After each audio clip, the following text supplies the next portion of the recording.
بسم الله الرحمن الرحیم. به چینل یوتیوب من دکتر ابوالفضل شاکری خوش آمدین. نظر به خواسته دکتر صایبایی که در مدت 8 سال ما تجربه تدریسی که داشتیم و همچنان تجربه کلینیکی که داشتیم و خواسته عزیزا همین بوده که از طریق چینل ها و از طریق اجرای ارتباطی باشه که ما بتونیم که درس ها را بیشتر استفاده کنیم و همیشه چی باشه؟ محفوظ باشه، ذخیره باشه. و ما هم آمدیم چینل یوتیوب را درست کردیم که در این چینل یوتیوب مضمون آناتومی که اساس‌ترین مضمون هست و چالشی که برای تمام ما و شما در ابتدایی که داخل پنتون میشیم یک چالش کلان هست الا آخر که هم کمک میکنه برای جراحیمون، هم برای ارتوپدیمون، هم برای مضمونهای داخلمون. انشالله و رحمان ما آناتومی را ثبت میکنیم در اختیار شما از طریق چینل میگذاریم و همچنان مضمون فارماکولوژی که روی فارماکولوژی برنامه هایی که داریم بیشترا روی مکانیزم ادویه ها بحث میکنیم و همچنان میریم روی مضمون داخله که کلینیکال صحبت میکنیم و انشالله و رحمان نظر به موضوعاتی که هست کلا ریکارد میشه و در اختیار شما قرار داده میشه. حالا ما اول میایم از مضمون آناتومی گپ میزنیم که در مضمون آناتومی خوب مثلا در هر جلسه اول سرفصلا در قالب یک کورس پالیسی بحث میشه و شما هم در اینجا میایم موضوعات میگیم که در آناتومی یک که شامل 3 جلد ما شما آناتومی داریم. جلد اول که هست شامل اندام است که در اینجا ما جنرال انفورمیشن بحث میکنیم و همچنان میایم روی عضلات، روی اسکلت، استخوان‌ها، روی مفاصل، اینا کلا بحث میشه.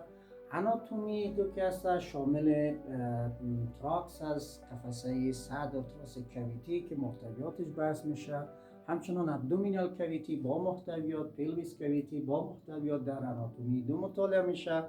در آناتومی سوم که هست آناتومی هرنی که در واقع سرگردن است که سخت‌ترینش همین بخش است، اما انشالله و رحمان با همکاری شما، با تشویق‌های شما ما نهایت تلاش میکنیم که این را ساده تر بسازیم و همه ما شما بهره مند شویم. بیاییم با هم همصدا شویم از جلسه اول از 0 تا 100 که گفتیم از ابتدا از تعریف آناتومی شروع کنیم. همون گونه که ما و شما دوستایی که خواندن و فارغ شدن، عزیزایی که تازه مثلا راه پیدا کردن در آناتومی، در ابتدا تعریف باید گفته شود، اصطلاحات مربوطه باید گفته شود، تقسیمات گفته شود. حالا ما و شما میایم اول از کجا؟ از تعریف آناتومی. خب آنا به معنای چی؟ بدن. تومی به معنای قطع کردن. یعنی آناتومی علمی است که از قطعه بدن انسان چی میکنه؟ بحث میکنه. و یا میگیم آناتومی چیست؟ علم جغرافیای بدن است که در یک مضمون جغرافیا دیدیم که چقدر مثلا ایالت هاست، قاره هاست، کشور هاست، جنجالی بسیار زیاد داره و چالش زیاد است. همون گونه در آناتومی هم دکتر صایبای عزیز اینی مسئله هست که بدن ما شما را کلا هیچ کار میکنه، رویش بحث میکنه و یاد انشالله نظر به نصاب تحصیلی وزارت تحصیلات عالی و همچنان رفرنس های جامعی که آناتومی گیری هست ما شما کار میکنیم. و دیگه تعریف دیگر که برای آناتومی میگه آناتومی علم است بدن انسان به صورت چی؟ ماکروسکوپی و میکروسکوپیک مورد مطالعه قرار میده. حالا ما مثلا میگیم که ماکرو ساختمان های هست که ما تو میبینیم، مثلا همین که نگاه میکنیم به یک دیگر، چشممون، بینیمون، دستمون، پامون، اینا کلا در دید هستن و یک تعداد ساختمان هایی که اینا که چی هستن؟ اکسترنالن. اما اینترنال ها مثلا قلب ما شما، معده ما شما، جگر ما، گرده، این کلا چی هستن؟ ساختمان هایی هستن که دیده میشن.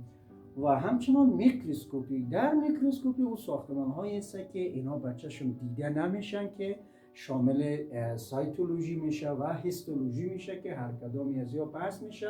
و سایتولوژی نگفته نمانه که همون بیولوژی حجره ما شما که در سمیستر اول خوانده میشه و هیستولوژی که سمیسترهای دوم تا سوم که می روی انساج بدن چیکار میکنه؟ بحث میکنه. حالا بیایم این تعریف های عمومی بود که ما شما تعریف ها رو کردیم، تقسیم بندی کردیم. میگیم که آناتومی خودی از این در واقع مطالعه ساختمان های بدن، چه اونایی که در دیدن و چه اونایی که بچهشون دیده نمیشن، روی از اونا به صورت نورمال و ابنورمال این چی میشه مطالعه میکنه. ابنورمال یعنی که پاتولوژی، یعنی که یک حالت مرضی. به این معنی مثلا شما فرض کنین لانگز یا ریه های یا شش های ما و شما میگیم محل تبادله گازات است در حالت نرمال. اما یک زمانی که مثلا فرض کنیم برانشیت مزمن ایجاد میشه، التهاب در کیسه هوایی، یک زمان هست که آمفیزیمی اسناخ درگیر میشه، یک زمانی هست که نفر توبرکولوز داره یا مثلا پلمون ایودایما ایجاد میشه. در چنین شرایطی دکتر صاحبا چی میشه؟ وظیفه لانگز یا ششهای ما و شما چی میشه؟ مختل میشه. وقتی که وظیفه از یا که مختل میشه، این ما و شما چی میگیم؟ یک حالت پاتولوژی میگیم، یعنی که ابنورماله. پاتولوژی فیزیولوژی چی است؟ یعنی مختل شدن فیزیولوژی را ما و شما برش چی میگیم؟ پاتولوژی میگیم که یک بخش کاملا جداگانه است که در چندین سمیستر پاتولوژی چی میشه؟ بحث میشه. و یا مثال دیگر، مثلا لیور یا جگر که از جمله ملحقات هضمی ما و شما در داخل ابدومینال کویتی هست، میفهمیم که هم پروتئین ها را تولید میکنه، هم موادهای سمی را خنثی میکنه. اما یک زمان لیور کنسر است، لیور سیروز است، یا یک زمان فت لیور، یک زمان هپاتیتس یا امراض دیگر. اینا یا مثلا کیستایی که داریم، هدایت کیسته هایی که هست، اینا چی میشه؟ باعث از این میشه که وظیفه از این ارگانی که مهم است، این وظیفه دکتر صاحب چی شوه؟ مختل شوه. وقتی که تغییر ایجاد شد، تحول ایجاد شد، شکل تغییر کرد، این از حالت نرمال به ابنورمال میره. حالا ما ابنورمال یا حالت پاتولوژیش میمونیم در جای خود، میریم روی چی بحث میکنیم؟ روی نورمال آناتومی که نورمال آناتومی میاد شامل چی میشه؟ یکی ماکروسکوپیک آناتومی، یکی میکروسکوپیک آناتومی. ماکرو ساختمان هایی گفتیم که بچه‌شو میبینیم و میکرو ساختمان هایی که هیچ بچه‌شون دیده نمیشه، زیر میکروسکوپ اینا مورد مطالعه قرار میگیرن. اول میایم دکتر صاحبا ماکروسکوپی آناتومی رو بحث میکنیم که در ماکروسکوپی مثلا میگه مانند چی؟ میگه مانند سرفیس آناتومی. حالا این سرفیس آناتومی یعنی چی؟ کدام ساختمان ها؟ میگیم که یکی مثلا مثل چی؟ مثل دست ما و شما. حالا این دست در کل ما رو میگیم چی؟ دست میگیم، درست؟ اما یک قسمتی از این آرم میشه، یک قسمت فورارم میشه، کارپل، متاکارپل، دیجیتی یا فلکس ها میشه. حالا نظر به تصاویری که هست، به تصاویر توجه کنید. مثلا شو فرض کنین دست ما از قسمتی که شولدر جای میره در فرض کنین قسمت هید استخوان بازو یا امروز میره در قسمت گلانید کویتی وصل میشه. از این جمعی دکتر صاحبا که قسمت هیدی از این هست میه به طرف پلماو رادیوس، بعد میه به کارپل، متاکارپل، به فلنکس ها. اینا پس چی هست؟ سرفیس آناتومی است. یا مثلا قسم مانند چی؟ مثلا مثل پای ما و شما که از قسمت چی؟ فمور که قسمت هیدش میره در حفره به نام استوبولوم وصل میشد. استوبولوم در کجا بود؟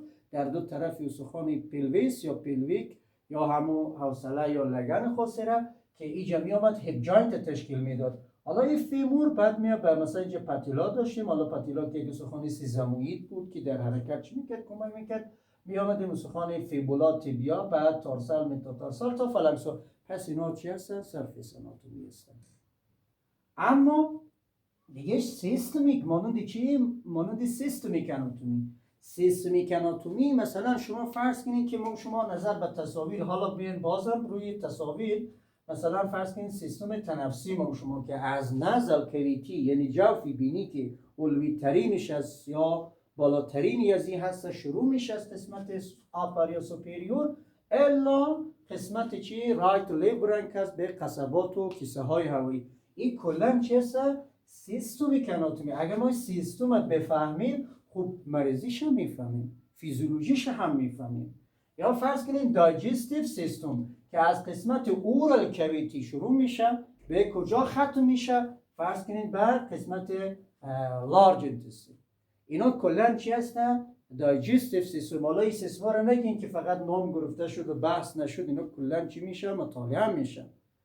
و دیگه دکتر صاحب سیستم عصبی ما شما فرض کنید در سیستم عصبی ما میایم دو بخش میشه که سنترال نروس سیستم، پریفرال نروس سیستم.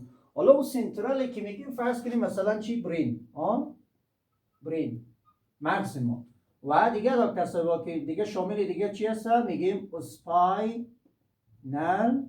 کورد، نخای شوکی. این مربوط چی میشه؟ مربوط سیستم در واقع عصبی ما شما میشه که اینا هر کدامش بحث های کلام دارن که انشاءالله و رحمانی را میخوانیم. بعد از او ریژنال مانند دیگر چی میگیم که مانند ریژنال آناتومی، که مانند مثلا ریژنال آناتومی مثلا مثال های شما در چی میگیم؟ مثال هاش مثلا میایم به صورت فرض کنیم میگیم که هید، یک ساحه هست میایم هید مطالعه میکنیم، یا ما شما میگیم برش اسکل، یا میایم مثلا قفسه سینه یا تراسیک کویتی، یا میایم ابدومین. اینا کلا چی هستن؟ ریژنال آناتومی هستن. پس اینا مربوط به چی شد؟ ماکرو. اما در قسمت میکرو ما شما میبینیم که یعنی اون چیزایی که نمیبینیم یعنی دیده نمیشه. مثلا فرض کنین این شامل چی هست؟